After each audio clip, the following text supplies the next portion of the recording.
controlling approach of managers like Larry Parnes, Epstein was still conscious of the unwritten rules of the British entertainment industry. If the Beatles were going to change the world, they'd first have to change their look.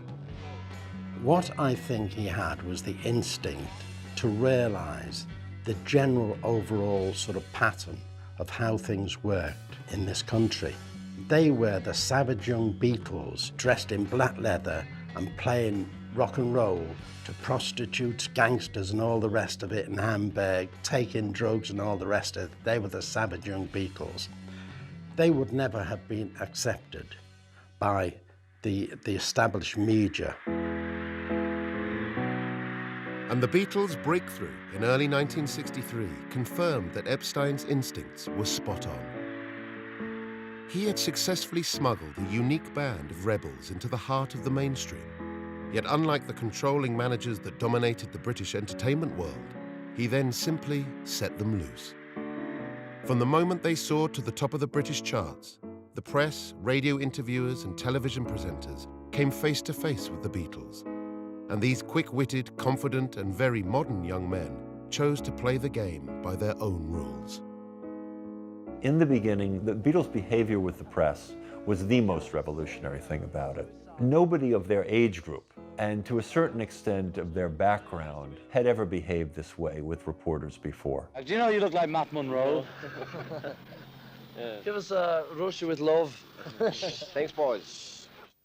The Beatles were just audacious. When they were being interviewed, they kind of turned the tables.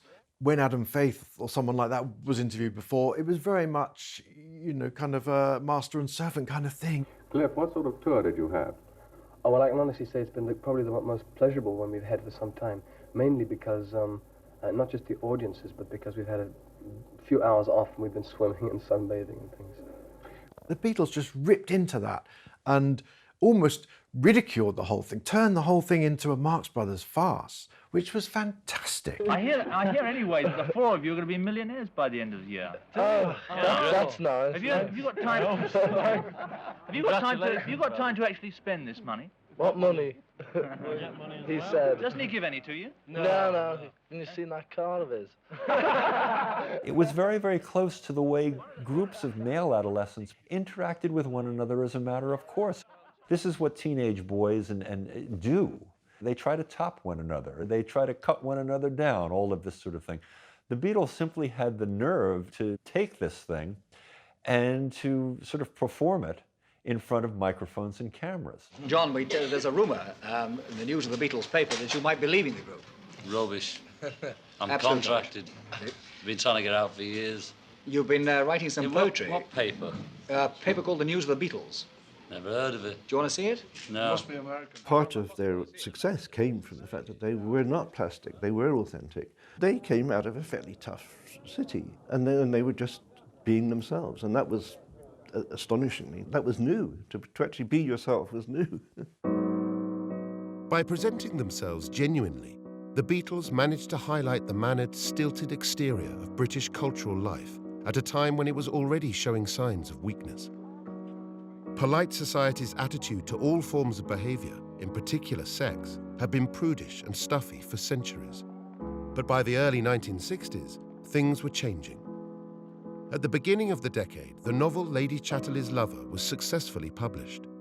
Withheld from the general public since the late 1920s, this erotic tale of love across the class divide became a phenomenon upon its release, quickly selling over 3 million copies.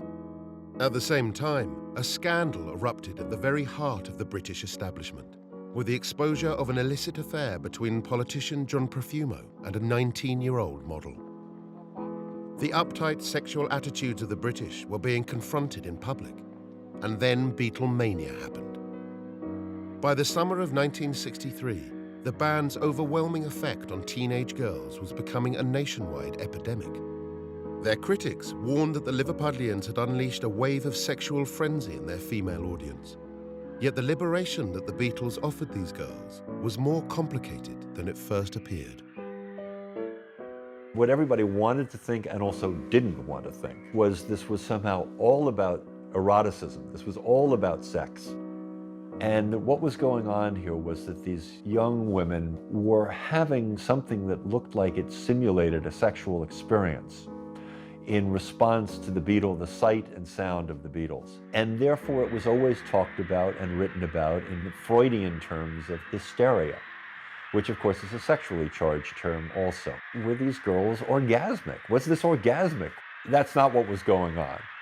With rock and roll in the 1950s, that was a catalyst for a lot of young men finding a reason to be something other than a version of their dad when they became adolescents. And it wasn't necessarily fabulously articulate to dress as a teddy boy and be a bit rowdy on the street, but at least it was finding an identity.